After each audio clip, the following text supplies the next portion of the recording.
বার করো জিসাইও 7:1 শিখবো আজকে আমরা। জিসাইও তার 7 অধ্যায় 1 পদ। জিসাইও তার 7 অধ্যায় 1 পদ। পুরাতন নিয়মে আছে জিসাইও তার 7 অধ্যায় 1 পদ। একসাথে পড়ুন। 1 2 3 পড়ুন।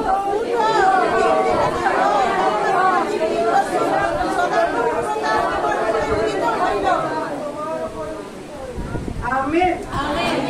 ফার্স্ট কি বলছে? উঠো। কি বলছে? উঠো। এবার যদি আমি এক্ষুনি আপনাদেরকে বলি উঠো, তা আপনি কি করবেন? উঠে দাঁড়িয়ে যাবেন, তাই তো? তো ঈশ্বর এখানে কোন উঠোর কথা বলছে? ফার্স্ট কি দেখতে পাচ্ছি আপনারা? কি দেখলেন বাইবেলে? উঠো। কি বললো? সবাই বলুন উঠো। ঈশ্বর আপনাদেরকে একটা আহ্বান জানাচ্ছে। সেই আহ্বানটা কি? উঠো। কোথা থেকে উঠবেন? বার করুন। আদি পুস্তক তার 12 অধ্যায়। আদি পুস্তক তার 12 অধ্যায়। দেখুন আমি সহজ ভাষার বাইবেল থেকে পড়ছি, আপনারা পেয়েছেন? আদি পুস্তক তার 12 অধ্যায় 1 পদ। লেখা আছে, পরে সদাপ্রভু আব্রাহামকে বললেন, তুমি তোমার নিজের দেশ, তোমার আত্মীয় স্বজন এবং তোমার বাবার বাড়ি ঘর ছেড়ে আমি তোমাকে যে দেশ দেখাবো সেই দেশে যাও। দেখলেন? বুঝতে পেরেছেন? আদি পুস্তক তার 12 অধ্যায় 1 পদে কি বলছে? কাকে কার নিয়ে এখানে বলা হচ্ছে? আব্রাহাম। কার নিয়ে বলা হচ্ছে? আব্রাহাম। যখন আমি আপনাদেরকে জিজ্ঞেস করলাম উঠো বললে আপনারা কি করবেন? আপনারা বললেন আমরা উঠে দাঁড়িয়ে যাবো, তাই তো? দেখুন এবার আব্রাহামকে কেমন উঠতে বলেছে। আব্রাহামকে এখানে ঈশ্বর কি বলছে? তুমি কি করো? তোমার নিজের দেশ, তোমার আত্মীয় স্বজন, তোমার বাবার বাড়ির ঘর ছেড়ে আমি তোমাকে যে দেশ দেখাবো সেই দেশে যাও। এটা কার আহ্বান ছিল? কার আহ্বান ছিল? কার জন্য আহ্বান ছিল? আব্রাহামের জন্য, তাই না? আব্রাহামের জন্য একটা আহ্বান ছিল কি? তুমি তোমার দেশ, তোমার জ্ঞাতি কুটুম্ব, তোমার বাবার বাড়ি ছেড়ে যাও, তাই তো? সে কি করছে? উঠলো। সে এবার কি করবে? বেরোবে। ঈশ্বরের বাক্য আজকের আমাদেরকে আমাদের দেশ, আমাদের জ্ঞাতি কুটুম্ব, আমাদের লোক, আমাদের আত্মীয় স্বজনদের ছেড়ে যেতে বলছে না। কিন্তু আজও ঈশ্বরের বাক্য যেরকম বলছে উঠো, আমাকে কোন এক স্থান থেকে উঠার জন্য আদেশ করছে। বুঝতে পারছি? কোন এক জায়গা থেকে আজও ঈশ্বর আমাদেরকে আহ্বান করছে যে উঠো। তুমি যে জায়গায় দাঁড়িয়ে আছো, যে বিশ্বাসে দাঁড়িয়ে আছো, হয়তো তুমি বিশ্বাস করে নিয়েছো যে প্রভু যীশু খ্রিস্ট আমার উদ্ধারকর্তা, কিন্তু এখনো অনেক জায়গা রয়েছে যে জায়গা থেকে তুমি এখনো উঠে আসতে পারোনি। হয়তো তুমি বিশ্বাস করে নিয়েছো, বাপ্তিস্ম নিয়ে নিয়েছো, ঈশ্বরকে জীবন দিয়ে দিয়েছো যে প্রভু যীশু আমার উদ্ধারকর্তা, কিন্তু এখনো হয়তো তুমি সেই জাত পাতের বিষয় থেকে বেরিয়ে আসতে পারোনি। তো তুমি সেই জায়গায় এখনো বসে রয়েছে। এখনো হয়তো আপনি প্রভু যীশুকে উদ্ধার করে নিয়েছেন, আপনি গ্রহণ করে নিয়েছেন, হ্যাঁ তিনি আমার মাসিয়া, তিনি আমার উদ্ধারকর্তা, তিনি আমার ইহোবা রাফা, আমাকে সুস্থতাকারী ঈশ্বর, এতদূর আপনি বিশ্বাস করে নিয়েছেন। কিন্তু এখনো হয়তো মনে পড়ে আমি যে দুর্বল হয়ে যাচ্ছি, আমাকে কেউ কিছু হয়তো ভুলিয়ে নিচ্ছে, আমি এখনো সেই জায়গায় পড়ে আছি। তার মানে কি? যেরকম ভিডিও নিজেকে দেখেছিল, আমি এখনো ছোট আছি, আমি দুর্বল আছি। তার মানে কি? আপনি বেরিয়ে তো কিছু এসছেন, কিন্তু এখনো কিছু জায়গা ওখান থেকে আপনি টেনে রেখেছেন। কালকে যিনি ফাদার বুঝাচ্ছিলেন কি আমরা এই জগতের নই, তাই না? আমরা এই জগতের নই। এই জগতের নই বলে আমরা প্রভু যিশুকে উদ্ধারকর্তা গ্রহণ করে নিয়েছি, আর গ্রহণ করার সাথে আমরা সেই জগতের কানেক্ট হয়ে গেছি। কিন্তু এখনো আমরা সেই পুরাতন মানসিক ভাবগুলোকে নিজের সঙ্গে নিয়ে আমরা আসতে চেয়েছি, নিজের সাথে নিয়ে আমরা চলতে চেয়েছি। কিছু কিছু বিশ্বাসে যেগুলো হয়তো আমি যখন যিশুকে জানতাম না তখন যা যা কিছু আমি হয়তো অভ্যাস করতাম, যা যা কিছু হয়তো আমি বলে দিতাম, যেরকম ভাবে আমি যা সোচতাম আমি সেটাই মানুষকে বলে দিতাম, সেই সোচ থেকে এখন হয়তো আমি উঠিনি। এখানে আব্রাহামকে কি বলছে? তুমি তোমার কি করো? দেশ। আপনার জন্য জন্য আজকে নির্দেশ হচ্ছে, যে সমস্ত জাতি, যে সমস্ত মানুষরা পাপের ভিতরে রয়েছে, ঈশ্বর আপনাকেও আজকে সেই জায়গা থেকে উঠাতে চাইছে। যারা সেই নেশার ভিতরে, আপনার একটা গ্রুপ ছিল যেখানে আপনি বসে নেশা করতেন, আজও হয়তো আপনি তাদের সাথে গিয়ে মিশছেন, আজও হয়তো তাদের সাথে আপনার উঠাপড়া রয়েছে, আজও হয়তো আপনি তাদের সাথে আপনার কথা বলতে ভালো লাগে, একবার করে ফোন করে জানছেন, আপনি কি করছেন? সেই পাপী ব্যক্তিদের সাথে আপনি আপনার সহভাগিতাকে রাখছেন। ঈশ্বর আজকের আপনাকে বলছে, তোমার সেই দেশগুলো থেকে আজ উঠো, তোমার সেই জায়গাগুলো থেকে উঠো। মন দিয়ে শুনবেন, যতটা অ্যাটেনশন, যতটা যা কিছু যখন আমার সুস্থতার জন্য, প্রার্থনার জন্য হয়, ততটা অ্যাটেনশন দিয়ে আজকে বাক্যকে শুনবেন, কারণ এই বাক্যের ভিতরে আপনার জন্য জীবন রয়েছে। হয়তো যেরকম সেই দেশকে ছাড়তে বলেছিল, আজও আমি হয়তো যে সময় বিকেলে একটা সময় হতো যেখানে আমরা সবাই মিলে জল আনতে যেতাম, আর সেখানে বসে এর ওর নিয়ে চর্চা হতো, এর ওর নিয়ে আমরা কথা বলতাম, এর বাড়িতে এই হয়েছে, এই বাড়িতে ওই হয়েছে, এই বাড়িতে জানো এই করছিল, এটা নিয়ে একটা আসর বসতো। আর হয়তো আমি প্রভুকে জেনে নিয়েছি, তার সত্ত্বেও আজকে সে আসর বসছে, তার সত্ত্বেও হয়তো আমি সেই সমস্ত আলোচনার মধ্যে আমাকে ভালো লাগে। তো প্রভু যিশু আজ আমাদেরকেও বলছেন, সেই জায়গা ছেড়ে উঠো, সেই জায়গা থেকে উঠে যাও। আজও হয়তো আমি রাস্তা দিয়ে যাচ্ছি, লোকের গায়ের রং নিয়ে, লোকের শরীরের গঠন নিয়ে, লোকের কেমন দেখতে, কি পোশাক পরেছে, মানুষ সেগুলো নিয়ে আলোচনা করছে। চিনে না, জানে না, সে যে নাম জানে সেটাও নয়, কিন্তু বলে কেমন জামা কাপড় পরেছে, এটা এমনি কেন পরেছে, এমনি চিনে না, জানে না। আপনার কি তাকে, আপনার কি তাকে? যে সমস্ত বিষয় নিয়ে আমাদের আলোচনা করার প্রয়োজন নেই, সেই সময় নিয়ে আমরা হয়তো অনেক সময় আলোচনা করে বসছি। এই জন্য ঈশ্বর আমাদেরকেও বলছে, যেরকম অব্রাহামকে বলেছিল, তুমি তোমার দেশ, তোমার জ্ঞাতি কুটুম্ব, তোমার সে আত্মীয় স্বজনদের ছেড়ে তুমি কি করো, আমি যে দেশ দেখাবো সেখানে চলো।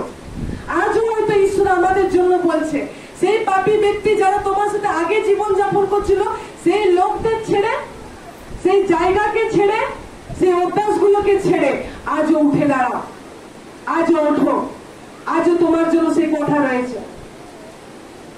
আর যদি ঈশ্বর তোমাকে বলছে যে সেই ব্যক্তির সাথে তুমি মেলামেশা করো না, সেই ব্যক্তি তোমার জীবনের জন্য নয়, কিন্তু তোমার পছন্দ লাগছে, এজন্য তুমি হয়তো রয়েছ, প্রভু আজকে আপনার সঙ্গে কথা বলছে, কি বলছে?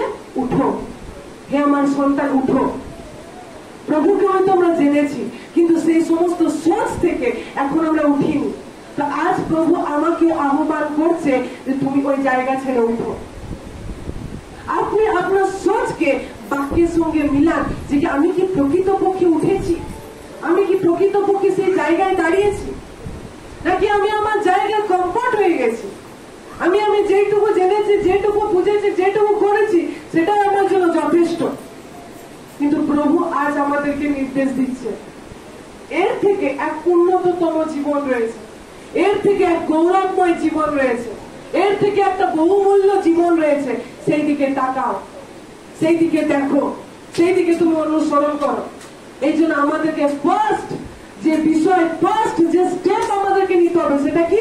উঠো, সেই জায়গাগুলো থেকে উঠো, সেই অবস্থাগুলো থেকে উঠো।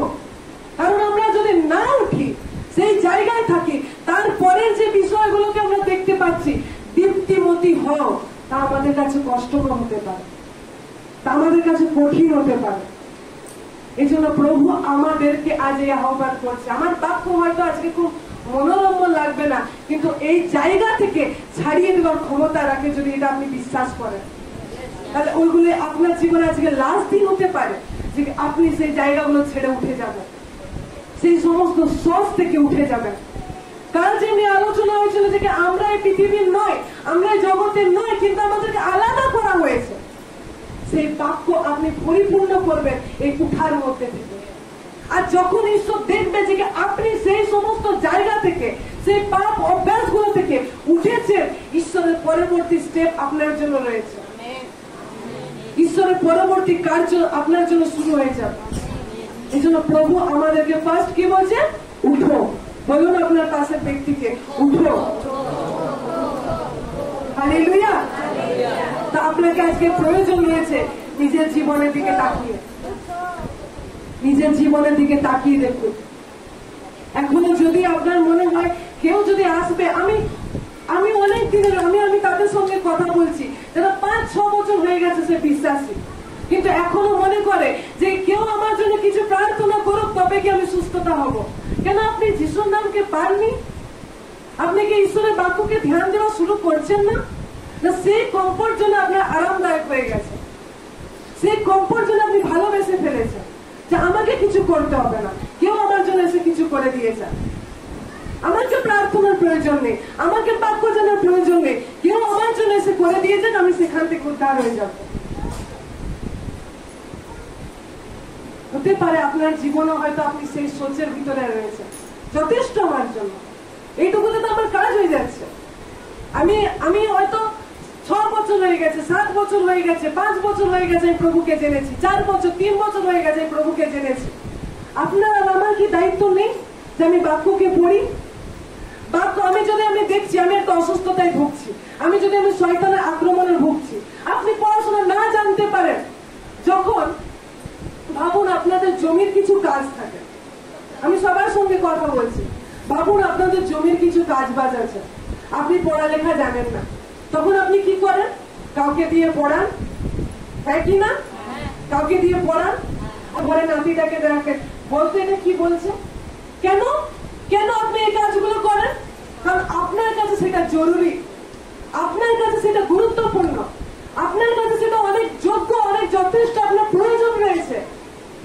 কিন্তু হয়তো আপনি অনেক মাস ধরে, অনেক বছর ধরে আপনি হয়তো রোগগ্রস্ত রয়েছেন, আপনি হয়তো অসুস্থতায় ভুগছেন, মন্দ আত্মার কার্যে আপনি বারবার চলে যাচ্ছেন।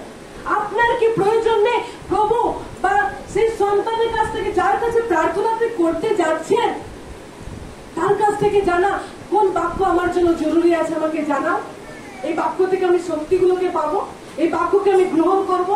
যখন রাত দিন হয়ে যাবে, রাত থাকবে, মাঝ রাত থাকবে, আমি ফোন খুঁজবো, কিন্তু আমি বাক্যগুলোকে স্মরণ করবো না। প্রভু আমাদেরকে এই বিশ্বাসের জন্য আহ্বান করেনি, প্রভু আমাদেরকে এই বিশ্বাসের জন্য আহ্বান করেনি।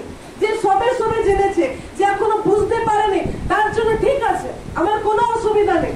কিন্তু আপনার 3 বছর হয়ে গেছে, আপনার 4 বছর হয়ে গেছে, 5 বছর হয়ে গেছে, 2 বছর হয়ে গেছে, আপনি রেগুলার চার্চে আসছেন, রোজ বাক্যকে শুনছেন, কিন্তু আপনারও সেই ডেইলি রুটিনের মতো নতুন অবস্থায় যেমনি ছিলেন, এখনো সেই রুটিন আপনার চলছে। তখন আপনি ফোন খুঁজতেন, তখন আপনি চাইতেন কে আমার জন্য কিছু করুক, আমি বেরোবো সেই জায়গা থেকে। কিন্তু প্রভু আজকের বলছে যে কি সেই জায়গা ছেড়ে উঠো, আরেকটা স্টেপ আমি তোমাকে নিয়ে যেতে চাই, তুমি যে ওই জায়গাতেই পড়ে থাকো সেটা আমি চাই না। যেমনি কালকে ফাদার কি বলছিলেন, যে শিষ্য হবে তার একটা কি থাকবে, পয়েন্ট কি কোয়ালিটি থাকবে, সে বৃদ্ধি পাওয়ার চেষ্টা করবে। Yes or no? ঠিক কি না? আর আপনাদেরকে আহ্বান করার ছিল এই চার্চের প্রত্যেকজন কি হবে, শুধু বিশ্বাসী নয় কিন্তু শিষ্য হয়ে দাঁড়াবে। সঠিক কি না? কে কে বিশ্বাস করছেন যে কি কালকের বাক্য শুনেছে আমিও শিষ্যত্বর মধ্যে যাব, আমি বিশ্বাসী থাকবো না? আমি যদি চান তবে হাত তুলুন, যদি বিশ্বাসীতে কমফোর্ট আছেন হাত তোলার দরকার নেই। যদি আপনি চাইছেন আমি শিষ্যত্বের ভিতরে আগাবো, তাহলে আপনারও স্টেপ হচ্ছে, আপনারও কদম হচ্ছে, আপনি সেই জায়গাগুলোকে খুঁজুন। যার কাছে হয়তো আপনি প্রার্থনায় যাচ্ছেন, তাকেই বলুন আমার কি প্রয়োজন, বাক্যগুলো আমাকে শিখিয়ে দাও। তাকেই বলুন আমি কোন বাক্যগুলো আমার জীবনে ঘোষণা করব, কোন বাক্যগুলোর সাথে আমি ডেইলি জীবন যাপন করবো। তার দায়িত্ব, কার দায়িত্ব বলুন? ঈশ্বরের দায়িত্ব না কার দায়িত্ব? আমাদের দায়িত্ব। যার প্রয়োজন তার দায়িত্ব, যার জমির দরকার প্রয়োজন, কাগজপত্র পড়তে জানে না, তার দায়িত্ব যে সে কি করে জানবে। যার টাকার প্রয়োজন কিন্তু ফর্ম ফিল আপ করতে পারছে না, সে কাকে ধরবে, কাকে টানবে, কাকে টাকা দিয়ে পড়াবে, তার দায়িত্ব সে কি করবে, কারণ তার সেটা প্রয়োজন। আজকে নিজের জীবন আমি তাকাই, আমি না দেখি নিজেকে যে আমি আর ওই জায়গায় থাকবো না আরেকটা স্টেপ যেখানে আমাকে প্রভু ডেকেছে, উঠো সেই জায়গায় যাবো। আমেন। আমি বিশ্বাস করি এই বাক্য আপনাদের জীবনে কার্য করুন। যখন আপনারা প্রার্থনার জন্য লাইন দাঁড়াবেন, প্রার্থনার জন্য আসবেন, আপনি তার কাছ থেকে অবশ্যই জানবেন যে আমি কোন কোন বাক্যগুলো ঘোষণা করবো, কোন কোন বাক্যগুলোকে আমার প্রয়োজন রয়েছে। শুধু প্রার্থনার জন্য হুড়োহুড়ি করে নিয়ে আপনি চলে যাবেন না। আমি আপনাকে কিছু শিখাতে চাইছি, ক্লাস বলেছে না, কিছু আমি শিখাতে চাইছি। আপনি তার কাছ থেকে জানুন আমার কোন বাক্যের প্রয়োজন। একটা বাক্যকে জেনে যান, একটা বাক্যকে জেনে যান যে এই বাক্য আমার রোগের জন্য কথা বলে, এই বাক্য আমার ভয়ের জন্য কথা বলে, এই বাক্য আমার পরে আমার অসুবিধা আমার অশান্তির জন্য আমার ঘরে কথা বলে। সেই বাক্যকে জেনে যান, সেই বাক্যকে বলুন। প্রার্থনা করলেন, আমি মানা করছি না কাউকে, কিন্তু তাকে তখন বলুন এই বাক্যটা আমার জন্য কি বলে, এই বাক্যটা আমাকে বলো। আপনি অল্প দুটো কথা আপনি শিখে যান, সেটাকে মনন করুন, আপনার জীবনে কার্য করবে, আপনাকে সেই জায়গায় তুলে ধরবে যেখানে আপনি আরো বাড়তে পারবেন। কিন্তু আমরা সবাই কমফর্ট জোনকে ভালোবাসি, আমরা খুব আরামদায়ক বিষয়কে ভালোবাসি। আমি প্রার্থনা অনুরোধ দিয়ে দিলাম, দিদি আমার জন্য প্রার্থনা করবে, ফাদার আমার জন্য প্রার্থনা করবে, আমার কাজ শেষ, আমার হাত ধুয়ে নিলাম। পিলাত হাত ধুয়ে নিয়েছিল, আমরাও হাত ধুয়ে নিয়ে ফেলেছি, ব্যাস আমার ডিউটি শেষ। যারা প্রার্থনার যোদ্ধা আছে তারা আমার জন্য করে বেড়ায়, তারা রাত জাগুক, আমার কি, আমি তো একেতেই ভুগছি, আবার এসব করার প্রয়োজন আছে?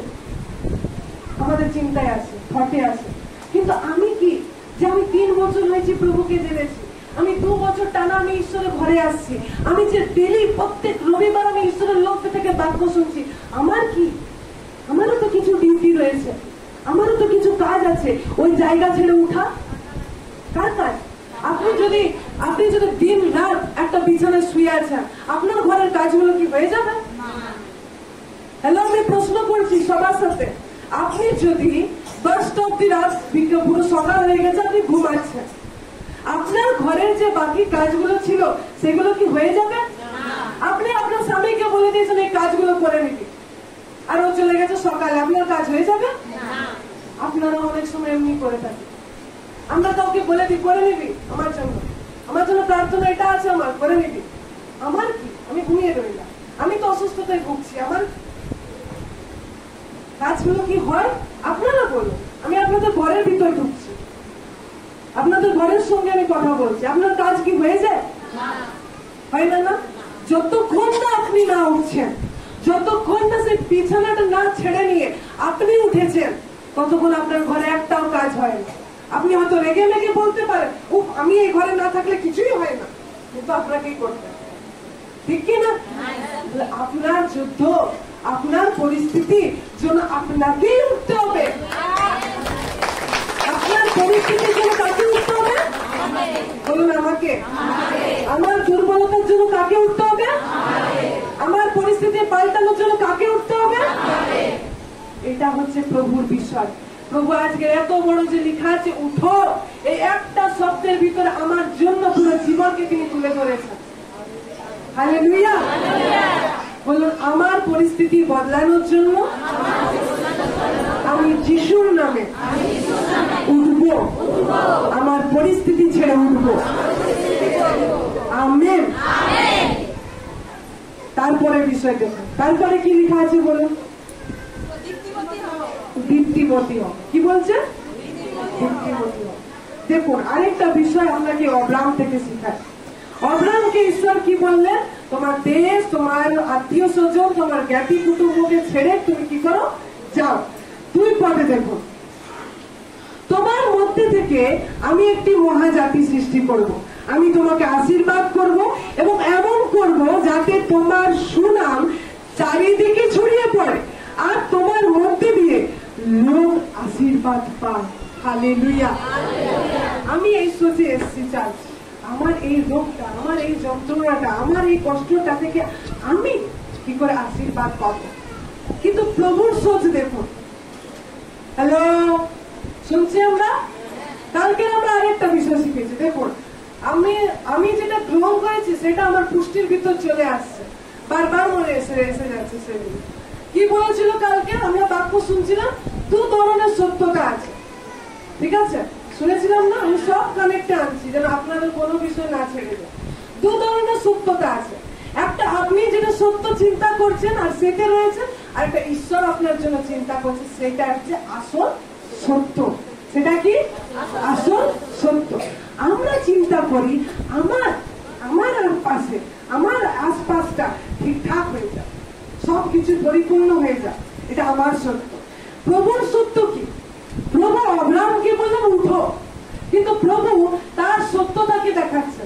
তুমি যদি উঠে যাচ্ছ সেই জায়গা থেকে, আমি তোমাকে আশীর্বাদ করব, তোমার সুনাম চারিদিকে ছড়িয়ে পড়বে, আর তোমার জন্য অন্যরাও আশীর্বাদ পাবে।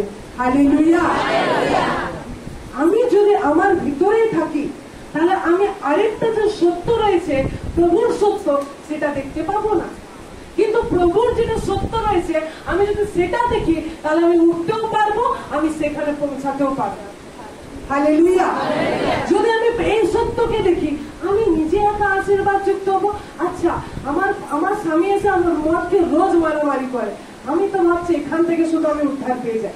কিন্তু প্রভু আরেকটা সত্য দেখাচ্ছেন, তুমি যে পরিস্থিতিতে তুমি আটকে আছো, তোমার ছেড়েও তোমার মতো আরো যতজন রয়েছে, তোমার মধ্যে থেকে আমি উদ্ধারকে দিব, তোমার মধ্যে থেকে তাদের জন্য পরিত্রাণকে দিব, তোমার মধ্যে থেকে ঈশ্বরের কার্য তাদের ভিতরে প্রকাশ করব। এটা কার প্ল্যান? কিন্তু আমার সত্যতা কতদূর? আমার উক্তি ঠিক হয়ে যায়, আমার এই স্বামীটা পরিবর্তন হয়ে যায়। কিন্তু প্রভুর যে পরিকল্পনা, তার কি? প্রভুর যে পরিকল্পনা আছে, তোমার মধ্যে থেকে আরো যতগুলো পরিবার এরকম অবস্থায় রয়েছে, সেই পরিবার আমি চেঞ্জ করব। তার কি? প্রভুর সত্যতার কি? কিন্তু আমি যদি আমার সত্যতার ভিতরে আরামভাবে জীবনযাপন করি, হয়তো আমি সেটা দেখতে পাবো না। কিন্তু প্রভু যেটা সত্যকে দেখাচ্ছে, সেই সত্যে যদি আমি উঠি, তাহলে আমার সত্য নয়, কিন্তু ঈশ্বরের সত্য আমার মধ্যে থেকে প্রকাশ পাবে। আর ঈশ্বরের সত্যতার ভিতরে আমার সত্য লুকিয়ে রয়েছে। আমেন। ঈশ্বরের বাক্য বলে, যার কান আছে সে কি করবে? যার কান আছে সে কি করবে? আবার বলি, যার কান আছে সে কি করবে? শুনো। আমেন। এবার দেখুন 4 পদ। সদাপ্রভুর কথা মতোই অব্রাম তখন বেরিয়ে পড়লেন, আর লোটও তার সঙ্গে গেলেন। হারান শহর ছেড়ে যাবার সময় অব্রামের বয়স 75 বছর। এবার দেখুন, আমি আরেকটা জায়গা পড়াচ্ছি, 8 আদি পুস্তক 12:8 পড়ুন। তারপর সেখান থেকে তিনি বৈতেল শহরের পূর্ব দিকে পাহাড়ি এলাকায় এগিয়ে গেলেন। ঠিক আছে? বৈতেল মানে কি? ঈশ্বরের উপস্থিতির জায়গা। অব্রাম কোথায় রয়েছে? ঈশ্বরের উপস্থিতির জায়গায়, ঈশ্বরের শরণাপন্ন স্থানে, ঈশ্বরের পরিকল্পনার মধ্যে অব্রাম বসতি করছে। এবার সে কি হয়েছে? এবং পশ্চিমে বৈতেল আর পূর্বে অয়শরের মাঝামাঝি এক জায়গায় তার তাম্বু ফেললেন। ঠিক আছে?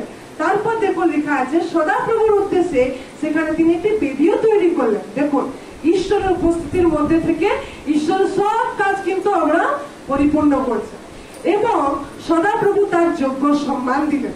দেখুন, সদাপ্রভু কি করছে? তার যোগ্য সম্মান দিলেন। এবার 9 পদ শুনুন মন দিয়ে, 12:9। পরে তিনি সেখান থেকে সরতে সরতে, বলুন সরতে সরতে, কিরকম? সবাই শুনলেন কেমন? সরতে সরতে।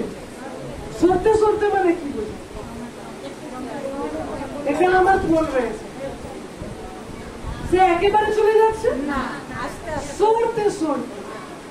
ঠিক আছে? বুঝলেন? সরতে সরতে নেগেভ নামে দক্ষিণের মরু এলাকার দিকে চলে যাচ্ছে। ঠিক আছে? কোথায় যাচ্ছে? মরু প্রান্ত। মরু এলাকা যেটা বোঝায়, সেটা ঈশ্বরের থেকে, মানে আশীর্বাদের জায়গা থেকে, ঈশ্বরের উপস্থিতির জায়গা থেকে বিচ্ছিন্নতাকে প্রকাশ করে। মরু জায়গা কি প্রকাশ করে? ঈশ্বরের বিচ্ছিন্নতাকে। আর লেখা আছে, অব্রাহাম ঈশ্বরের আদেশ শুনে উঠেছিলেন। ঠিক আছে? ঈশ্বর তাকে সম্মান দিচ্ছিলেন, বেদি তিনি প্রস্তুত করেছিলেন, বই ঠেলেছিলেন। এবার অব্রাহাম কি করছে? সরতে সরতে কোথায় পৌঁছে গেলেন? মরু এলাকা। এরপর লেখা আছে, পরে কোনান দেশে এক দুর্ভিক্ষ দেখা গেল। পৌঁছালো কোথায়? কোনান দেশে। সেই দুর্ভিক্ষ এত ভীষণ হয়ে উঠলো যে অব্রাহাম কিছু কালের জন্য কোথায় পৌঁছালো গো? মিশর দেশে। কোথায় পৌঁছালো? মিশর দেশে। একদম ঈশ্বরের উপস্থিতি ছেড়ে দূর চলে গেল। কোথায় চলে গেল? দূর চলে গেল। আমাদের জীবনও প্রথম বোঝা যায় না, প্রথম কোনো অসুবিধা হয় না, প্রথম আমাদের কিচ্ছু মনে হয় না। মনে হয় কিছু? আমি হয়তো প্রার্থনা করতাম, আস্তে আস্তে প্রার্থনা করা ছেড়ে দিলাম, আর আমার তখন কিছু মনে হচ্ছে। এবার যখন একদম দূর চলে গেছে, আর কোনো ঈশ্বরের সাথে হাওয়া বাতাসে কোনো কানেকশন নেই, তখন ঈশ্বরের বাক্যকে আমরা দেখতে পাচ্ছি মিশর দেশে এসে সেখানে অব্রাহামকে একটা ফোন দিয়ে আছে। অব্রাহাম কি বললো, তুমি স্ত্রী সারি, তুমি অনেক সুন্দর আছো, তুমি কি করো এখানে আমার স্ত্রী বলে পরিচয় দিও না। সে কিরকম আছে, ঈশ্বর থেকে দূরে, ঈশ্বর থেকে দূরে। আগে যে ঈশ্বরের জন্য বেরি তৈরি করতো, ঈশ্বরের কাছে যেত, কি পরিকল্পনা কি প্রয়োজন, সে এখন কার বুদ্ধি লাগাচ্ছে, নিজে। কার বুদ্ধি লাগাচ্ছে, নিজে। আমরা যেরকম করি, অসুস্থতার সময় ঠিক আছে, অসুবিধার সময় ঠিক আছে, এবার অন্য কিছু সময় আমার বুদ্ধি লাগাবো। অন্য কিছু সময় কোনো কাজ বাজ, আত্মীয় স্বজন এসছে, তার সাথে মিলেমিশে কিছু করতে হবে কিনা, তা আমার বুদ্ধি। আমার ছেলে মেয়ে কোথায় বিয়ে দিব, না কার বুদ্ধি, আমার বুদ্ধি। আর আমার এখানে চাকরি করাটা ঠিক হবে কিনা, সেখানে রবিবার ছুটি দেয় না কিন্তু টাকাটা বেশি করা উচিত, কার বুদ্ধি, আমার। কিন্তু অসুবিধার সময় কার বুদ্ধি, ঈশ্বরের বুদ্ধি। কিন্তু অন্য অন্য যা কিছু ভালো লাগবে সব কার বুদ্ধি চলবে, আমার বুদ্ধি। কেন, ঈশ্বরের উপস্থিতি থেকে দূর। এই অব্রাহামও সেখানে নিজের বুদ্ধি লাগাবে। কি বললো, স্ত্রী সারি, তুমি অনেক সুন্দরী রয়েছো, তুমি কি করবে, আমাকে বোন বলে পরিচয় দিবে, আমার স্ত্রী বলে পরিচয় দিও না। ও সে আবার অনেক লজিক দেখাচ্ছে, আমি তো তোমার একদিক থেকে বলি হয়, তুমি তো আমার বলি হও, এরকম বলবে। ঠিক আছে, কার বুদ্ধি লাগাচ্ছে, নিজে। এবার যখন আমরা সেখানটা যখন পড়তে থাকবো আমরা দেখতে পাবো, দেখুন 14 পরে অব্রাহাম যখন মিশরে গেলেন তখন মিশরীয়রা দেখিল সারি খুব সুন্দর। ফোরন, মিশরের রাজা, কে হচ্ছে মিশরের রাজা, ফোরন। অর্থাৎ রাজার দরবারে লোকেরা তাকে দেখে ফোরনের কাছে তার প্রশংসা করে অনেক কথা বলল। ফলে সারিকে রাজবাড়িতে নিয়ে যাওয়া হলো। আর সারির তরুণ ফোরন অব্রাহামের সঙ্গে ভালো ব্যবহার করতে লাগলো।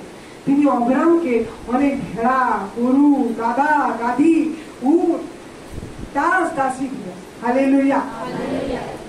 দেখুন নিজের বুদ্ধি লাগালে কি কি হয়, শুনছি আমরা প্রত্যেকে।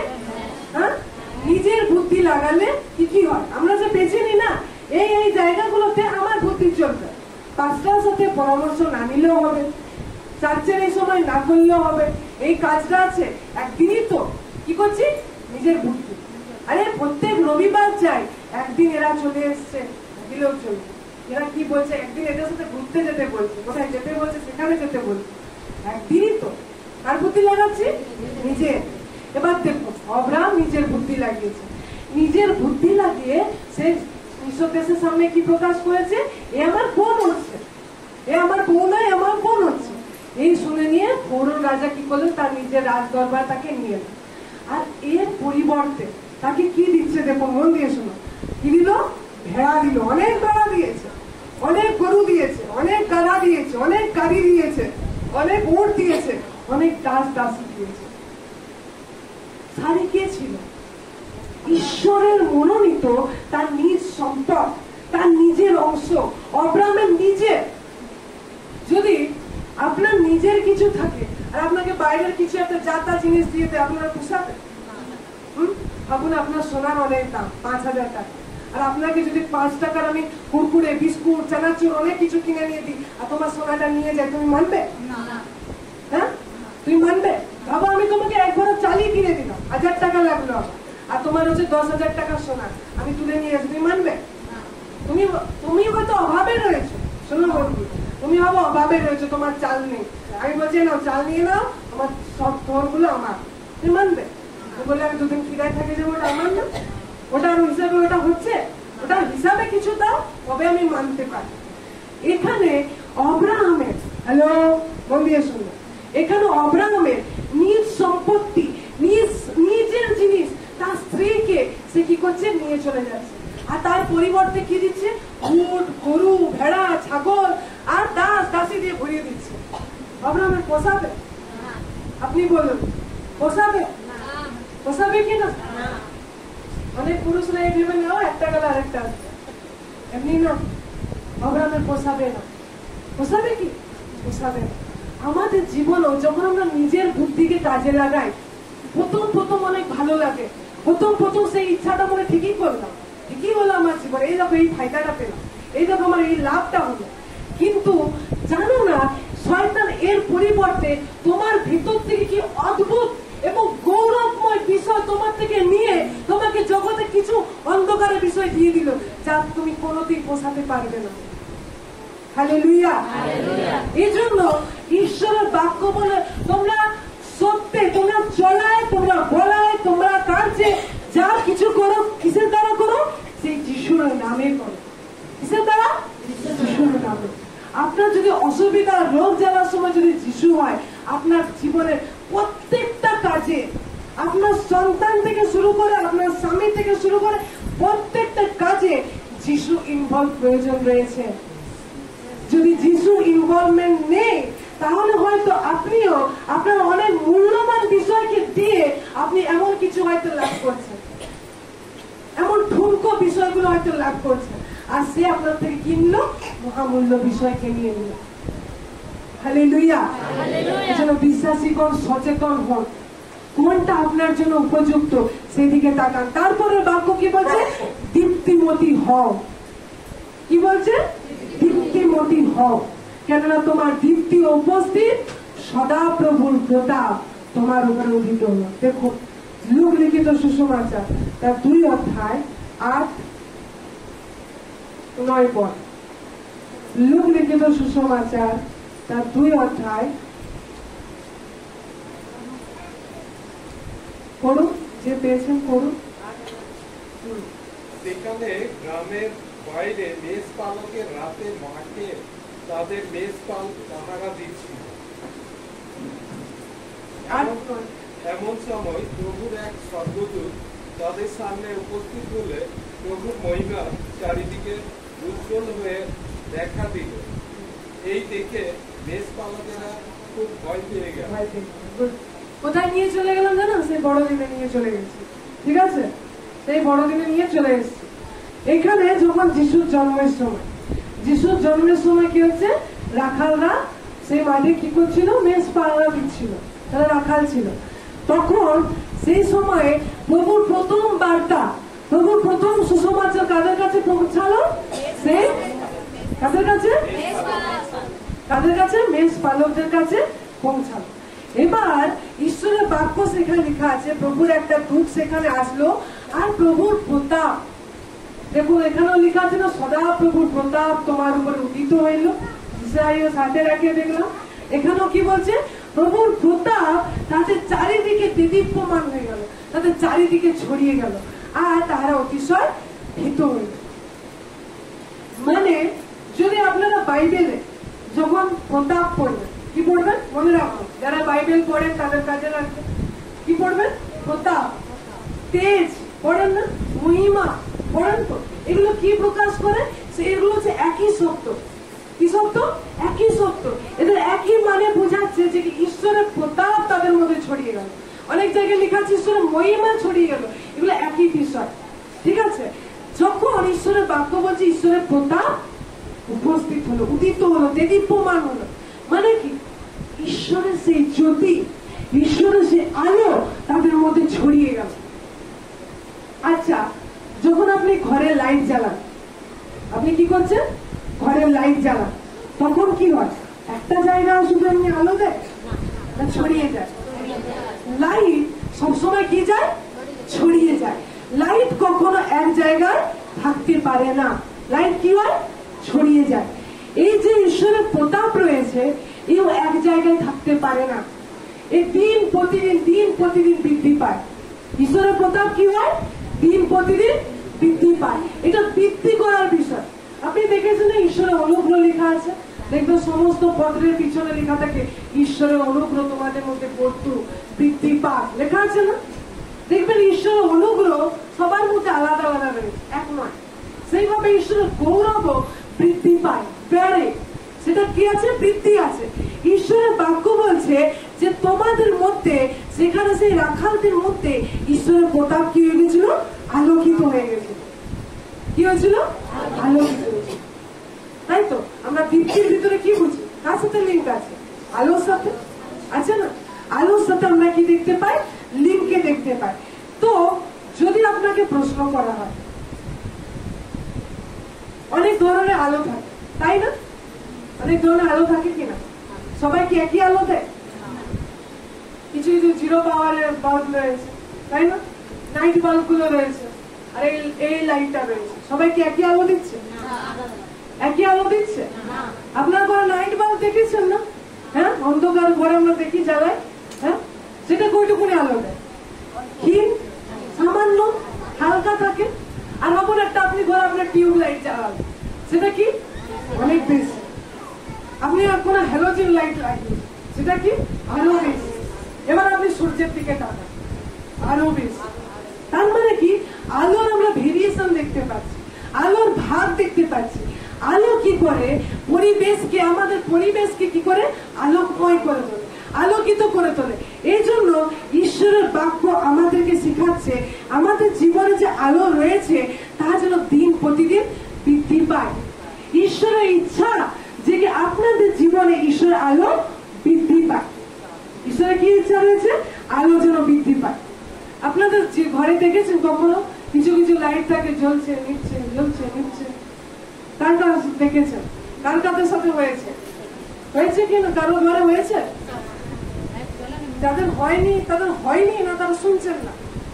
কার কার ঘরে হয়েছে? আলো জ্বলছে নিচ্ছে, কার কার হয়েছে? হয়েছে কারোর সঙ্গে?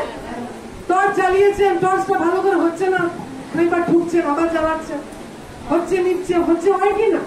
হ্যাঁ, ফ্লাকচুয়েট হতে থাকে। আমাদের জীবনে অনেক সময় যখন ঈশ্বরের উপস্থিতিতে আসি তখন আমাদের আলো অনেক জ্বলছে, আলো একদম একদম ভালো মাত্রায় জ্বলছে। কিন্তু যে উপস্থিতি ছিল বাইরে চলে গেলাম, যে দুনিয়াতে আমি আবার চলে গেলাম, আমার কাজের জায়গায় চলে গেলাম, আবার সেটা আস্তে আস্তে ঘুরছে, কখনো জ্বলছে কখনো ঘুরছে। আত্মিক দুনিয়াতে আমাদের তো এরকম দেখা যায় না, কিন্তু আমাদের একটা আলো স্বরূপ দেখা যায় যেখানে আমরা জ্বলছি নিচ্ছি, জ্বলছি নিচ্ছি। আচ্ছা, আপনাদের ঘরে যে যে লাইট গুলো জ্বলছে নিচ্ছে, জ্বলছে নিচ্ছে, আপনি কি করেন? চেঞ্জ করতেন? চেঞ্জ করতেন না, হাঁটিয়ে দেন। হ্যাঁ, ঠিকঠাক আলো দিতে পারছেন, অন্য লাগাও, অন্য লাগিয়ে। আপনি হচ্ছেন ঈশ্বরের আলো। ঈশ্বর আপনাকে কি বলছে? দীপ্তিমতী, আপনি ঈশ্বরের দীপ্তি, আপনি ঈশ্বরের জ্যোতি। আমার যে আলো দিন প্রতিদিন জ্বলছে নিচ্ছে, সেই জায়গাকে ঠিক করার দায়িত্ব কার? আমার। কার দায়িত্ব? আমার দায়িত্ব। যদি আপনাদের প্রশ্ন করি আলো কি, কি জবাব দিল? বলুন তো, আলো কি?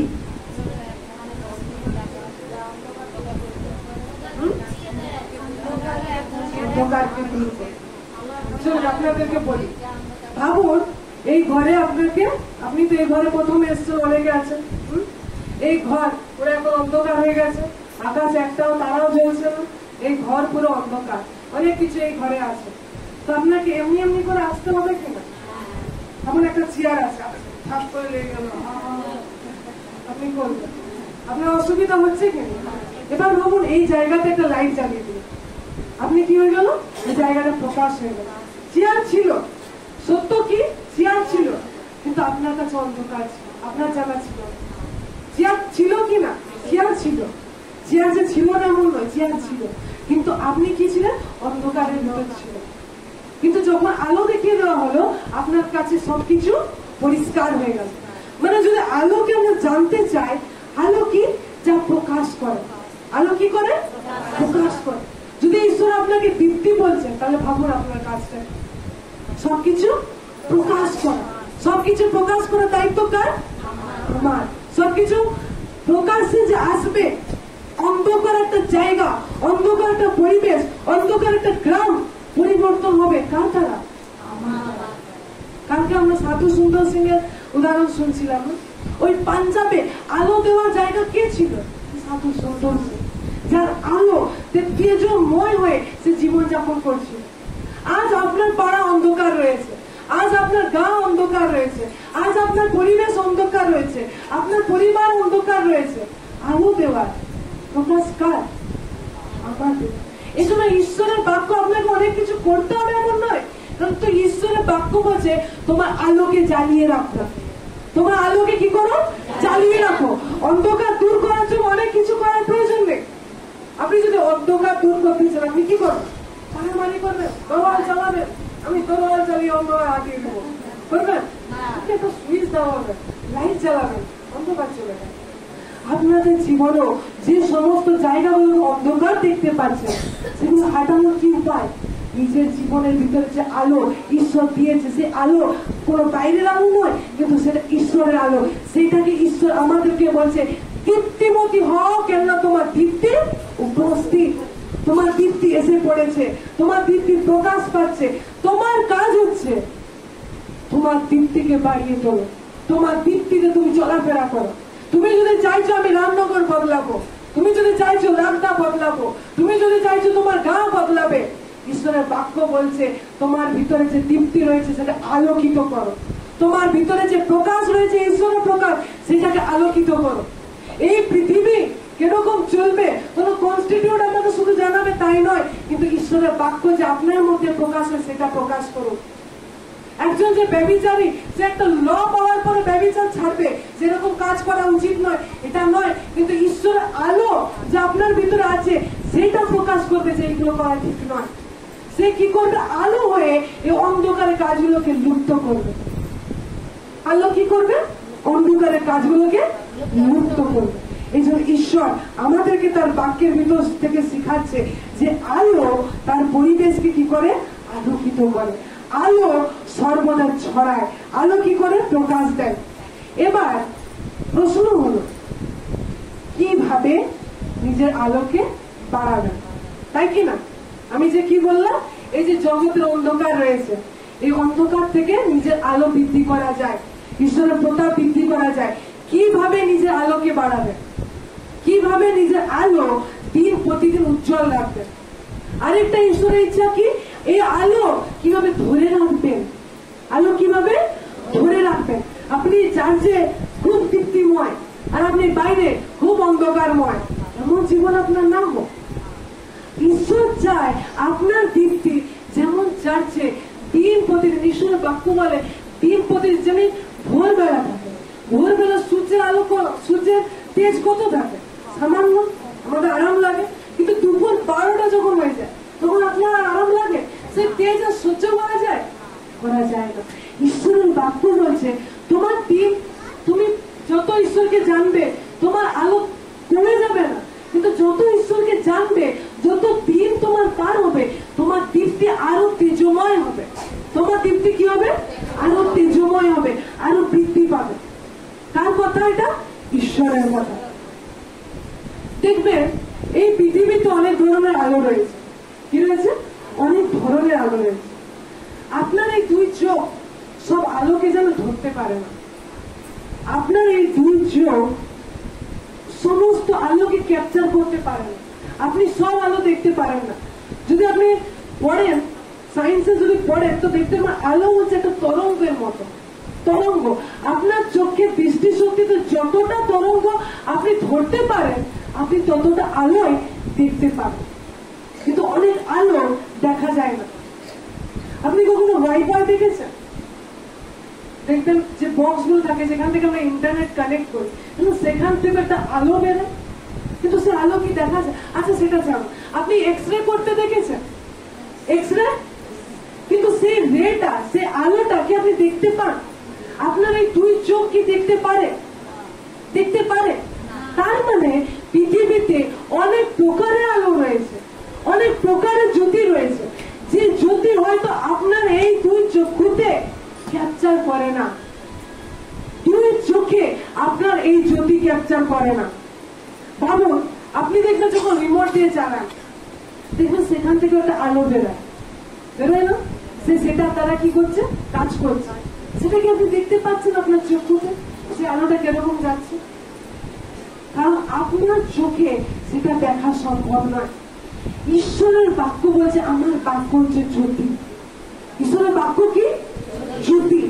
যখন ঈশ্বরের বাক্য এখান থেকে কেউ বাক্য প্রচার করছে, সে বাক্য দিচ্ছে যেন এখান থেকেও সেই জ্যোতি প্রকাশ হচ্ছে, এই বাক্যের মধ্যে থেকেও সেই জ্যোতি প্রকাশিত হচ্ছে, প্রত্যেকের মধ্যে প্রবেশ করছে। আর আপনারা প্রত্যেকে আলোকিত হচ্ছে, আপনারা আত্মা আলোকিত হচ্ছে, কিন্তু হয়তো আপনার এই দুই চোখ দেখা যাচ্ছে না। কিন্তু যখন আপনি ঈশ্বরের বাক্যকে পড়েন, তখন এইভাবে পড়ুন, এই কনসেপ্টে পড়ুন, এই চিন্তাধারায় পড়ুন যে ঈশ্বরের আলো আমার জীবনে কাজ করছে, ঈশ্বরের আলোতে আমি দিন প্রতিদিন আলোকিত হচ্ছি। যখন যিশু, ঈশ্বরের বাক্য বলছে যিশুর ভিতরে পূর্ণতা ছিল, আলোর পূর্ণতা ছিল, তার ভিতরে আলোর প্রকাশ হতো। আচ্ছা, তার মাথা থেকে কি আলো বেরোতো? তার হাত পা থেকে কি আলো বেরোতো? লেখা আছে বাইবেলে, যখন যিশুকে ধরতেও এসেছিল না, তখন টাকা দিয়ে কিছু সৈনিকের জীবনাকে করতে হয়েছিল, কারণ তারা একটা সাধারণ মানুষের মতোই যিশু ছিল, তাকে চেনা যাচ্ছিল না। এজন্য তাকে ধরতে আসার জন্য একটা লোকের প্রয়োজন হয়েছিল। সে আমাদের মতোই ছিল, সাধারণ, তার ভিতর থেকে আলোর প্রকাশ বেরোতো না, কিন্তু তিনি একজন জ্যোতি ছিলেন, এমন এক জ্যোতি এই জগৎকে আলোকময় করতে পারে। আমাদের ভিতরেও ঈশ্বরের সেই জ্যোতি, সেই তেজ আমাদের ভিতরে রয়েছে, আমাদের ভিতরে প্রকাশ দিচ্ছে। এই জন্য ঈশ্বর তার বাক্যে আমাদেরকে শিখাচ্ছে যে আমরা এই পৃথিবীকে, সমগ্রকে আলোকিত করার ক্ষমতা রাখি। বাইবেল থেকে বার করুন প্রথম থিসেলনিকীয় তার 2 অধ্যায় 12 পদ। প্রথম থিসেলনিকীয় তার 2 অধ্যায় 12 পদ। ঈশ্বরের বাক্য এই প্রকার বলছে, যেন তোমরা ঈশ্বরের যোগ্য রূপে চলো, যিনি আপন রাজ্যে ও আপন প্রতাপে তোমাদেরকে আহ্বান করিয়াছেন। দেখুন, আমি আপনাদেরকে সহজ ভাষার বাইবেল থেকে পড়ে শোনাচ্ছি। রিয়েল ভার্সনে লেখা আছে, তোমাদের উৎসাহ প্রেরণা দিয়েছি, আদেশ দিয়েছি, ঈশ্বর যেমন চান তেমন ভাবে তোমরা জীবন যাপন করো। শুনতে পেলেন? কিরকম জীবন যাপন করো? ঈশ্বর যেমন চান তেমন ভাবে জীবন যাপন করো, কারণ তিনি তার রাজ্যের প্রজা এবং গৌরবের অংশীদার হওয়ার জন্য তোমাদের আহ্বান করিয়াছেন। হালেলুয়া। আপনার ডাক কিসে? অব্রাহামকে ডেকেছিল, তোমাকে আশীর্বাদ করবো, তোমার সুনাম ছড়াবো, তোমার কি করব? আশীর্বাদ আকল করবো, তোমার জন্য অন্যরা আশীর্বাদ পাবে। এইভাবে ঈশ্বর আমাদেরকে বলছে, ঈশ্বর যেমন চান, ঈশ্বর তার বাক্য অনুযায়ী আমাদের জীবনকে যেমন দেখতে চান, তিনি তার বাক্যে প্রকাশ করছে, তোমরা তেমন ভাবে চলো। তোমরা কেমন চলো? তেমন ভাবে। কেন? কারণ তিনি তার রাজ্যের প্রজা। আপনি কে? আপনি কে? কে আপনি? ঈশ্বরের রাজ্যের প্রজা। আপনি যদি ভারতীয় হন, আপনি কি দ্বারা প্রকাশ করবেন? ভাবুন, আমি কোন অফিসার এসেছি, আমি বুঝতে পারছি না আপনি ভারতীয় কিনা, আপনি কি দিয়ে প্রকাশ করবেন? আধার কার্ড দিয়ে, তাই না? প্রকাশ করবেন না যে আমি ভারতীয়। ঈশ্বর তার বাক্যে বলছে, প্রভু যীশু খ্রিস্টকে প্রেরণ করার মধ্যে থেকে, তোমার উদ্ধার হওয়ার মধ্যে থেকে আমি তোমার কি করেছি? আমার রাজ্যের লোক করেছি। কাল যখন আমরা শুনছি না যে আমরা এই জগতের নই, আমরা কার? আমরা ঈশ্বরের, আমরা ঈশ্বরের রাজ্যের লোক। তাহলে আমাদের চিন্তাধারা, শুনুন মন দিয়ে, আমাদের চিন্তাধারা শুধু এই নয় আমি ঈশ্বরের রাজ্যে যাব, স্বর্গে যাব, তখন কি আমি একদম পবিত্র ভাবে জীবন যাপন করব, তখন আমার চার চরণ ঘুরে ঈশ্বরের মতো, এখন আমি এই পৃথিবীর মতো। তাই বাক্য কি আমাদের বলছে? বাক্য কি বলছে? বাক্য আমাদের কি শিখাচ্ছে? যেমন ঈশ্বর চান তেমনি তোমরা চলো, তেমনি তোমাদের জীবন যাপন করো। আপনি শুধুমাত্র সেই ঈশ্বরের রাজ্যে যাবেন, তখন আপনি কিছু করবেন, তখন আপনি পবিত্র, এমন নয়। কিন্তু ঈশ্বর বলছে, আমি তোমাদেরকে প্রেরণ করেছি, তোমরা আমার রাজ্যের প্রজা, এই জন্য এই পৃথিবীতে আমার রাজ্যের কাজগুলো তোমরা করতে থাকো, আমার রাজ্যের মতো জীবন যাপন করতে থাকো, আমার রাজ্যের প্রজা যে তোমরা, তার মতো তোমরা জীবন যাপন করো। হালেলুয়া। ঈশ্বরের বাক্যে আমরা প্রত্যেক দিন প্রভুর প্রার্থনা করছি, যেমন ঈশ্বরের ইচ্ছা স্বর্গে, বলুন আপনার, পৃথিবীতে হোক। কি করে হবে বলুন তো কেউ আমাকে? যেমন আপনার প্রার্থনা করা। আচ্ছা, সবাই তো প্রার্থনা করছে, সবাই তো প্রার্থনা করছে। ঈশ্বর, আচ্ছা আমি রোজ ডেলি প্রার্থনা করছি প্রভু, আচ্ছা ডেলি করারও দরকার নেই, প্রার্থনা শেষ হচ্ছে, দেরি হচ্ছে, সব চার্চে দেরি হচ্ছে, হচ্ছে কি না? হ্যাঁ, প্রভু যেমন স্বর্গে তেমনি তোমার ইচ্ছা এই পৃথিবীতে হোক, হচ্ছে কি না? প্রার্থনা তো দেরি হচ্ছে, শেষ হচ্ছে, ওটাই শুরু হয়ে যাচ্ছে। কিন্তু কিভাবে প্রকাশ পাবে? এখানে যে ঈশ্বরের বাক্য বলছে তোমরা যে তার রাজ্যে প্রজা, যদি এই জায়গাকে পুরো খালি করে দিই, আর এখানে যদি কোন ভারতীয় লোকদের রাখি, ভাবুন একটা জায়গা আছে, ঠিক আছে, যেমনি আমেরিকা আজকে তো একদম খালি ছিল, একজন লোক গিয়ে সেখানে উৎপত্তি করে আজ পুরো ভরে গেছে। এখন একটা খালি জায়গা রেখেছে, একটা ঘর রেখেছে, সেই ঘরে আমি কি করলাম? কেউ থাকে না, সেই ঘরে আমি কিছু ভারতীয়দের রেখে দিব, তারা কি করবে? ভাবুন এই ঘরটা ফাঁকা, এই ঘরে কেউ থাকে না, ঠিক আছে, আমি কিছু ভারতীয় লোকদেরকে রাখলাম, এবং পুরুলিয়ার বাঙালি লোকদেরকে আমি রাখবো, তাদেরকে ঘরে রেখে দিয়েছি, তোমরা এই ঘরে থাকো। সে কি করবে? সাধারণ ভাবে বলুন, যখন এই ঘরটা ফাঁকা, আমি যদি এই পরিবারদেরকে রেখে দিয়েছি, আপনাদেরকে আমি কি করলাম? রেখে দিয়েছি, ঠিক আছে, এই ঘরে সে কেমন থাকবে? সে শাড়ি পরবে, ঠিক কি না? শাড়ি পরবে, সে ভাত রান্না করবে, দুপুরে মাছ ভাজবে সে, ঠিক আছে। এখন আমি যদি চাইনিজ লোকদেরকে রাখি, সে কি ওনার মতো শাড়ি পরবে? সে কি ওনার মতো ভাত আর মাছ ভাজা তৈরি করবে? সে তার মতো তৈরি করবে, তার মতো খাবারের ডিশ বানাবে, তার মতো সে পোশাক পরবে, তার মতো সে জীবনযাপন করবে, তার মতো কথা বলবে, ঠিক কি না? আর আপনাকেও এইভাবে এই পৃথিবীতে একটা এই ঘরে রাখা হয়েছে, এই পৃথিবীর মতো এই জায়গাতে রাখা হয়েছে। আপনি যদি ঈশ্বরের রাজ্যে প্রজা হন, আপনি ঈশ্বরের মতো চান, তো ঈশ্বরের বাক্য আমাদেরকে বলছে যেমন ভাবে ঈশ্বরের লোকেরা করে, যেমন ভাবে ঈশ্বরের বাক্য বলে, আমি ঠিক একই প্রকারে করব। আপনার চার্চ মিস করতে খারাপ লাগবে, আনন্দ না। কেন? কেন? কেউ বলুন, বলুন আপনি কেন খারাপ লাগবে? কারণ আপনি ঈশ্বরের রাজ্যের প্রজা। আপনার লোককে গালি দিতে খারাপ লাগবে, কেন? কারণ আপনি ঈশ্বরের রাজ্যের প্রজা। যদি আপনি না জানেন আপনার আইডেন্টিটি কি, তো আপনি মনে হবে এই পৃথিবীর লোকদের সাথে, কেন পৃথিবীরই লোক। আমরা এরকম নই। ঈশ্বর আমাদেরকে পৃথিবীতে রেখেছে আর এই প্রার্থনাকে শিখিয়েছে এই জন্যই যেন আমাদের মধ্যে থেকে এই তার রাজ্য যে আমাদের মধ্যে কাজ করে, আমাদের আচার আচরণ, যেন আমি বললাম কি বাঙালি হলে কি করবে? শাড়ি পরবে, বাংলায় কথা বলবে, মাছ ভাত রান্না করবে, কি তার বাঙালিকে শো করছে। একটা বিদেশি রেখে রাখলে সে তাদের মতো ট্রেডিশনকে শো করবে, ঠিক কিনা? তো আমরা এই পৃথিবীতে আছি, তার মানে আমরা কাদেরকে শো করবো? ঈশ্বরের রাজ্যকে শো করবো, ঈশ্বরের রাজ্যকে আমরা প্রকাশ করবো। কিন্তু ঈশ্বরের রাজ্যের লোক আমরা, কারণ আমরা হচ্ছে তার প্রজা। এই জন্য বলছে তোমাদেরকে এই গৌরবে অংশীদার হওয়ার জন্যই আহ্বান করা হয়েছে। কেউ বলি আমেন। আপনাদের জীবন ঈশ্বর চায় যে সেই রাজ্যের প্রজার ন্যায় জীবন যাপন করা। আপনি যদি দেখছেন এখনো আমার কোনো জায়গা থেকে উঠা বাকি রয়েছে, আপনার ডিউটি রয়েছে সেই জায়গা থেকে উঠে আপনি ঈশ্বরের রাজ্যের প্রজার মতো জীবনযাপন করুন। তার মতো জীবনযাপন করবেন ঈশ্বরের রাজ্যের মতো। বার করুন 2 করিন্থীয় তার 3 অধ্যায় 18 পদ। 2 করিন্থীয় তার 3 অধ্যায়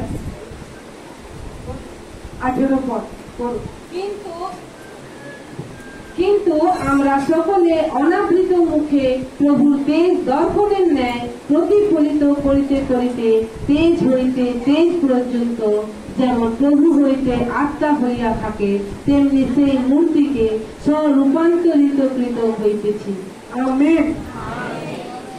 ঈশ্বরের বাক্য বলছে আমরা অনাবৃত মুখে, জানেন? শুনুন শুনুন শুনুন, এখন আপনারা মন দিয়ে শুনুন। যখন মুসি সে পাহাড়ে ছিলেন এবং তিনি 40 দিন না কিছু খাবার খেয়ে ঈশ্বরের উপস্থিতির যখন ছিলেন, আর ঈশ্বর তাদেরকে কিছু আজ্ঞা দিয়েছিল, যে আজ্ঞা মৃত্যুজনকও ছিল, ঠিক আছে, এটা না করলে এই হবে দণ্ডাজ্ঞা মতো ছিল। সে আজ্ঞাকে যখন সে নিয়ে নিচে নেমে আসছে, তখন লোকরা পালিয়ে যাচ্ছিল। লোকরা কি হচ্ছিল? পালিয়ে যাচ্ছিল। কারণ সেই দণ্ডাজ্ঞার আদেশেও ঈশ্বরের আদেশেও এত তেজ ছিল যে তারা তাদের মুখে ঢাকা নিতে হয়েছিল, তারা চোখ বন্ধ করে নিয়েছিল, দেখতে পাচ্ছিল না, কারণ তার মুখে এত তেজ ছিল। এই জন্য ঈশ্বর বলছে, কিন্তু আমরা সকলে অনাবৃত মুখে, খালি মুখে প্রভুর তেজ দর্পণের নেয়। আচ্ছা, দর্পণ কি? আয়না, তাই না? আমাদের জীবনে আয়না কি? আমাদের জীবনে আয়না কি? ঈশ্বরের বাক্য।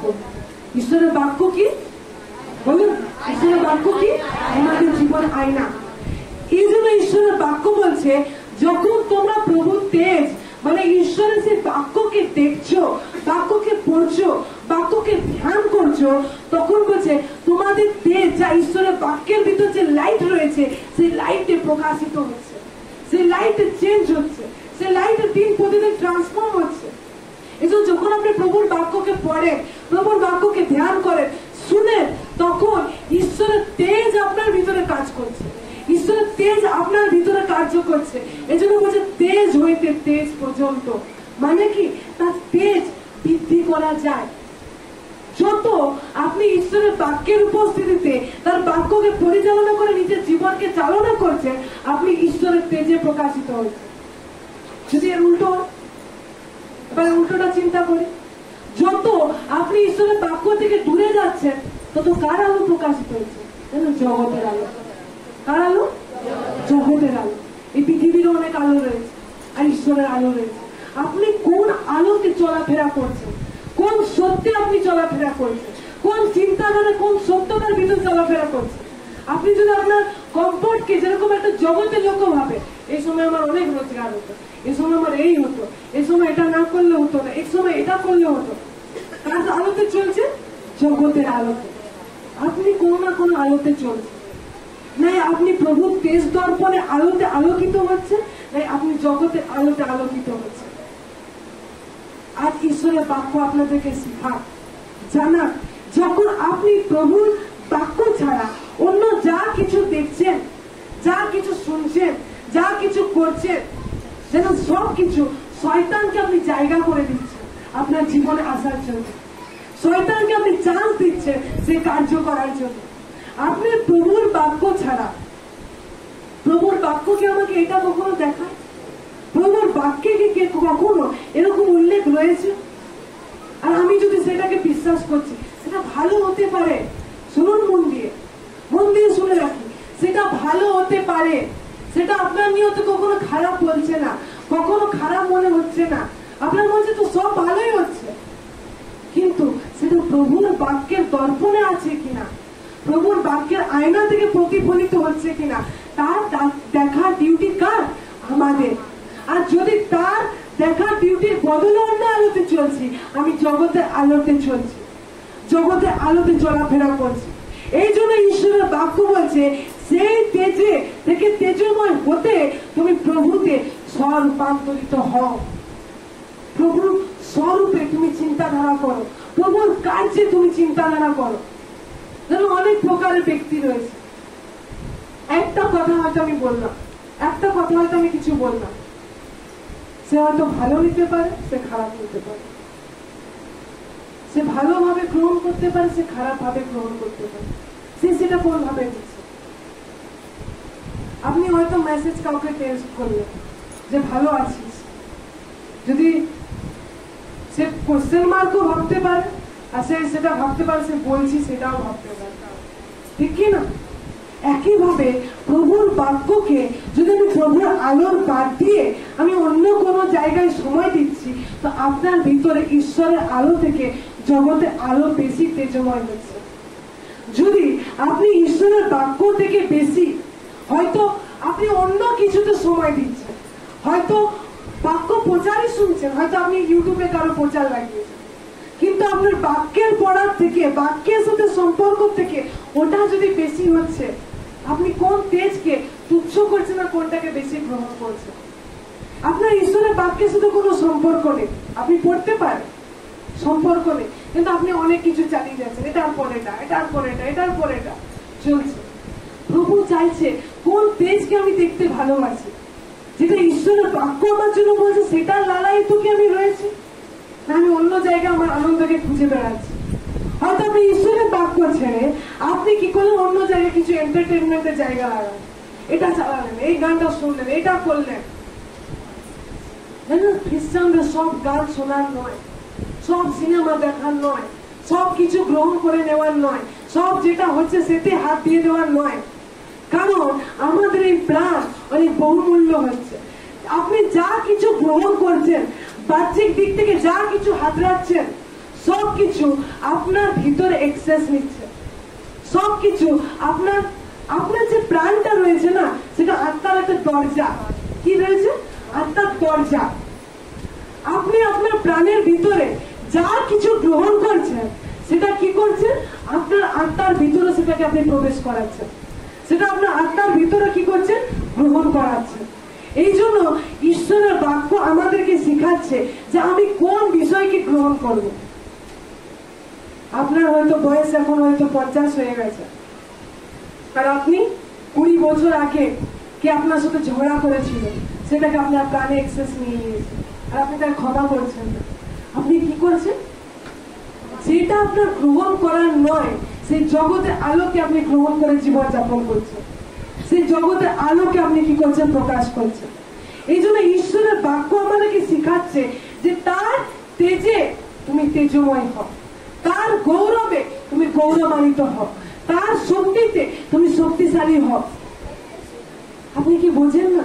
আপনি কি জানেন না যে ঈশ্বরের লোক তারা ক্ষমার ভিতরে জীবন যাপন করে, তারা ক্ষমার ভিতরে জীবন যাপন করে। আপনি যদি 20 বছর 30 বছর হয়ে গেছে, কোন দিনে কোন কি হয়েছিল সেটা এখন আপনার হৃদয়ে রেখে দিয়েছে, আর সেটাকে পার হতে দেননি। আপনি কি করেছেন? সেটা বদ্ধ করে রেখে দিয়েছেন। কি করেছেন? বদ্ধ করে রেখে দিয়েছেন। আর সেটাই আপনার আত্মার ভিতরে আপনাকে সেটা গ্রহণ করে রয়েছে, আপনি খালি হতে পারছেন না। যখন ঈশ্বরের বাক্য আমাদের বলে যে তোমরা চিন্তা করিও না, বলে না তোমরা কোনো বিষয়ে ভাবিত হইও না, চিন্তিত হইও না, যখন আপনি আপনার চিন্তাকে বার করে দিবেন, তখন ঈশ্বর আরেক কিছু চিন্তা আপনার ভিতর রাখতে বলে। সেটা কি জানেন? ঈশ্বরের বাক্যের চিন্তা। আপনি যত বেশি দুনিয়ার সমস্ত কিছু বিষয় নিয়ে চিন্তা করছেন, তা আপনাকে সেই দিকে জগতের আলোতেই প্রভাবিত করছে। এবার এইগুলোকে বাদ দিয়ে আপনি খালি হয়ে ঘুরতে পারেন না, আমি কিছু করিনি, কোনো চিন্তা করিনি, কিন্তু আপনার ভিতর কি রয়েছে? ঈশ্বরের বাক্যকে আপনি মেডিটেট করছেন। ও ঈশ্বরের বাক্য আমার মুখের চমক, তিনি আমার ঈশ্বর, ও আমি বিশ্রামের ভিতরে জীবন যাপন করি। এগুলো কি? সেই বাক্যকে আপনি আপনার ভিতরে চিন্তা করছেন, সেই বাক্যকে আপনি আপনার ভিতরে জায়গা দিচ্ছেন। এই জন্য রোমিও তার 12-11 বলে যে তোমার আত্মাতে উত্তপ্ত হও, তোমাদের আত্মায় কি থাকো? উত্তপ্ত থাকো, কখনো ক্ষীণ কখনো উজ্জ্বল, এরকম জীবন তোমাদের না হোক। কখনো এখানে উচ্চস্বরে আনন্দিত করছো, কিন্তু ঈশ্বর চাই প্রত্যেকটা পরিস্থিতিতে তুমি আনন্দ করো। কালকে যে আমরা শুনছি না কি, সে কারা কুঠরিতে থেকেও সে সাধু পৌল কি করছিল? আনন্দ করছিল। সেখান থেকে ফিলিপিও 4:4 লিখছে, প্রভুতে সর্বদা আনন্দ করো, পুনরায় বলিব আনন্দ করো। আপনি হয়তো এই জায়গাতে 2 হাত তুলে দিতে পারছেন, এই জায়গা আনন্দ করছেন। যখন আপনার ভিতরে কিছু পরিস্থিতি এসছে, সেই সময় দেখুন যে আপনার কি বেরোচ্ছে, আপনি বুঝতে পারবেন আপনার ভিতরে কি রয়েছে। নিজের ভিতরে পরীক্ষা করার জন্য সব থেকে ভালো উপায়, সেই পরিস্থিতি যখন যাবেন, আর তখন দেখতে পাবেন আপনি কি করছেন, তখন দেখতে পাবেন আমি কোন বিষয়টা করলাম। এখানে কি আমি ঈশ্বরকে ধন্যবাদ দিয়ে উঠলাম, এখানে আমি চেঁচিয়ে উঠলাম। আপনি বুঝতে পারবেন আপনার ভিতরে কি রয়েছে, সেখানে আপনি গ্রহণ করতে পারবেন আপনার ভিতরে কি কথা বলে। এই জন্য বার করি 2 করিন্থীয় তার 4 অধ্যায়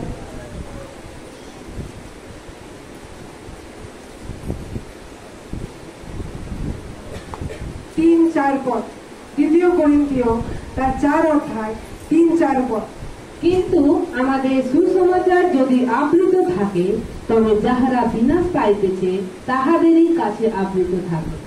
তাহাদের মধ্যে এই যুগের দেব অবিশ্বাসীদের মন অন্ধ করিয়াছে, যেন ঈশ্বরের প্রতিমূর্তি যে খ্রিস্ট, তাহার গৌরবের সুসমাচার দীপ্তি তাহাদের প্রতি উদয় না হয়। Hallelujah, hallelujah. আমি এই জন্য প্রথমে আপনাদেরকে বলেছিলাম বাক্যকে গ্রহণ করুন, কাকে গ্রহণ করুন? বাক্যকে। প্রার্থনাকে গ্রহণ করছেন, ভেরি গুড, কিন্তু বাক্যকে গ্রহণ করুন, এটা আরো উত্তম। এই জন্য ঈশ্বরের বাক্য বলছে, কিন্তু আমাদের সুসমাচার যদি আবৃত থাকে, আমরা যদি সুসমাচারে কিছু জ্ঞান নেই, আমাদের যদি ঈশ্বরের বাক্যের কিছু প্রকাশ নেই, তো তার বাক্য বলছে তবে যারা বিনাশ পাইতেছে, যারা জগতে রয়েছে, তাদের কাছে আবৃত থাকে। আমরা জানেন, আপনি হলেন ঈশ্বরের রাজ্যের প্রজা। আপনি যত সেই রাজ্যের বিষয়ে অজ্ঞানী থাকবেন, এই পৃথিবীর লোকরা ততই অজ্ঞানী থাকবে। আপনি যত বেশি ঈশ্বরের বাক্যকে গ্রহণ করবেন, ঈশ্বরের জ্ঞানে চলাফেরা করবেন, আপনি এই রাজ্যের লোককেও তত বেশি আলোকিত করতে পারবেন। কিন্তু যদি আপনি অজ্ঞানতাকে, নিজের আরামদায়ক বিষয়কে নিজের জীবনে আপন করে নিয়েছেন, আপনি তো যে অবস্থায় আছেনই, তার সাথে সাথে আপনার লোকরা যারা অন্ধকার রয়েছে, তারা অন্ধকারে চলে যাবে। এই জন্য বলছে, অন্ধকারে গুপ্ত কার্য হইতে বেরিয়ে আসো। আপনার জীবনে যা কিছু অন্ধকার দিচ্ছে, সেটা একটা মরণদায়ক কার্যের ফল দিচ্ছে, মরণদায়ক। এই জন্য ঈশ্বরের বাক্য বলছে, গৌরবের সুসমাচার দীপ্তি তাদের প্রতি উদয় হয় না যদি তোমরা যদি অন্ধতার ভিতর চলো, অন্ধতার ভিতর তোমরা যদি জীবনযাপন করো। লাস্ট পর পড়ুন ইফিসীয় 5 অধ্যায়, ইফিসীয় তার 5 অধ্যায়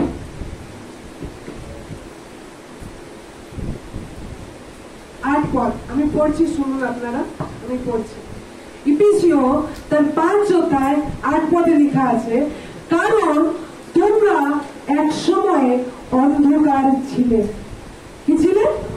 অন্ধকার ছিলে, কিন্তু এখন প্রভুতে কি হয়েছ? আলো হয়েছ। কি হয়েছ? আলো হয়েছ। আলোর সন্তানের ন্যায় চলো। দেখুন, আপনাকে আরেকটা বিষয় প্রকাশ করছে। তার মানে আপনি কার সন্তান? সে আলোর সন্তান। কার সন্তান আপনি? আলোর সন্তান। এই জন্য বলছে, তোমরা একসময় কিসে ছিলে? অন্ধকারে ছিলেন কিনা? ঈশ্বরকে জানতেন না, অন্ধকারে যেরকম পারতেন জীবনযাপন করতেন, যেরকম পারতেন চলতেন, ভাবতেন আমি অন্ধকারে, তাই তো? সেটাও অনেক সময় তো আলো মনে হতো। কিন্তু ঈশ্বর আমাদেরকে বলছে কি, সেই অন্ধকারে তোমরা ছিলে, সেটা পাস্ট। আজ আপনাদের জীবনও যে সমস্ত অন্ধকারের কার্য রয়েছে, ঈশ্বর সেটা পাস্ট দেখেন, সেটা অতীত দেখেন। আপনিও আপনার জীবনে সেগুলো অতীত দেখা শুরু করুন।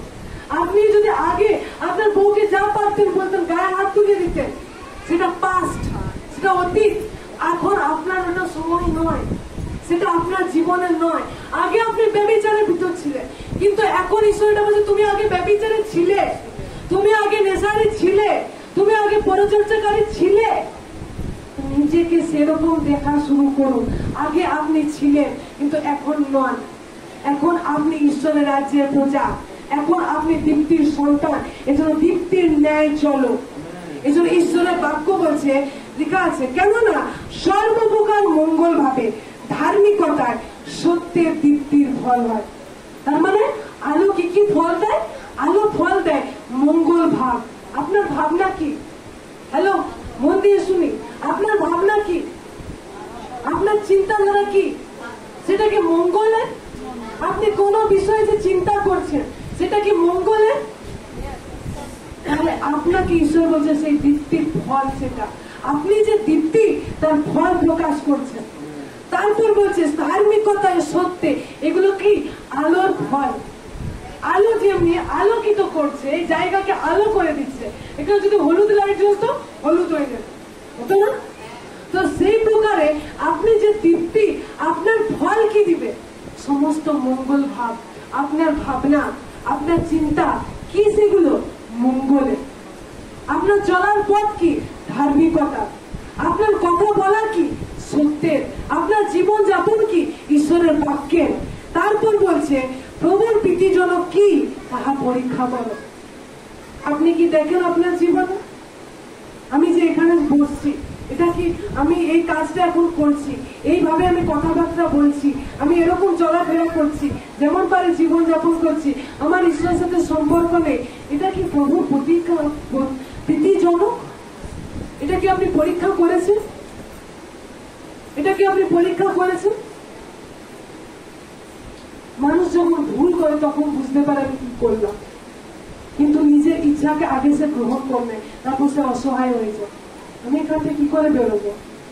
কিন্তু যখন তাকে চিন্তা করার প্রয়োজন ছিল, আমি যে এখন এই রবিবার আমি ঈশ্বরের ঘরে আসছি না, আমি যে কাজকে আগে বেছে নিয়েছি, এটা কি প্রভুর ভীতিজনক?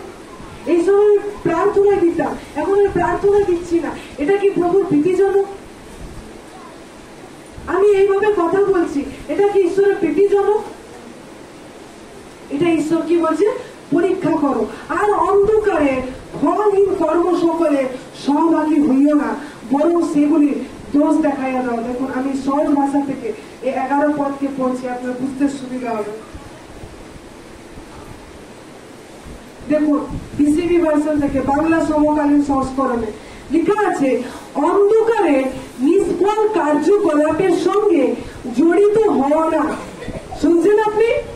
আপনি আছেন না? কোথায়? ঘরে আছেন? এখানে আছেন? তা আমি আপনার সঙ্গে কথা বলছি। ঈশ্বরের বাক্য বলছে অন্ধকারের নিষ্ফল, কি ফল? কি ফল? সবাই বলুন, কি ফল? দীপ্তির ফল আছে, আলোর ফল আছে, কিন্তু অন্ধকারের, মিথ্যার, অশান্তির, ঝগড়া, ক্রোধ, রোষ যা আপনি আপনার জীবনে নিচ্ছেন, আর এটার দ্বারা আপনি কিছু করতে চাইছেন, আপনি ঝগড়া অশান্তি করে কিছু বদলাতে চাইছেন, আপনার পরিবার শুনছে না, আপনি মেরে তাকে বদলাতে চাইছেন, আপনার স্বামী বুঝছে না, আপনি তাকে লজিক দিয়ে বুঝিয়ে তাকে বুঝাতে চাইছেন, এগুলো কি? অন্ধকারে। সেগুলো কি বলছে? নিষ্ফল। কিরকম? নিষ্ফল মানে তার ফল নেই, তার রেজাল্ট নেই। তার রেজাল্ট আছে? তার রেজাল্ট নেই। এই জন্য ঈশ্বরের বাক্য বলছে সেগুলি স্বরূপ প্রকাশ করো, সেগুলি প্রকাশিত করো। এই জন্য ঈশ্বরের বাক্য আমাদেরকে শিখাচ্ছে, তোমরা ঈশ্বরের রাজ্যের প্রজা, তোমার জীবন এই পৃথিবীতে প্রকাশমান হোক। ঈশ্বর এই বাক্যে আমাদের প্রত্যেককে আশীর্বাদ করুন। আমেন।